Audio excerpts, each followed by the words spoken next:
How to cancel AI ARTA subscription. Hello everyone, this is Lisa from Create, Login and Delete. Now let's get started. Launch your settings app. Here we go. At the very top you'll find your Apple ID. Open it. Now go ahead and open this option, subscriptions.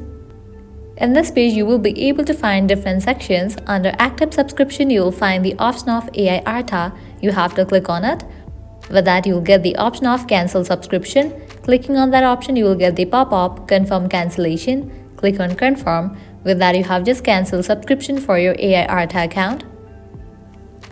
As of right now I don't have any ongoing subscription, so it is showing nothing in this page. But in the case you do have subscription, it's gonna appear in this page, and following the steps you will be able to cancel your AI ARTA subscription. The great thing is you can carry on using the app until the subscription date was originally due, and deleting AI ARTA app or account will not cancel your subscription, and subscriptions renew automatically unless you cancel your subscription manually on your own. Well, that's all for this video. This is how you can easily cancel AI ARTA subscription. At the end, if you guys find this video helpful, don't forget to like, share and subscribe to our channel. Thank you.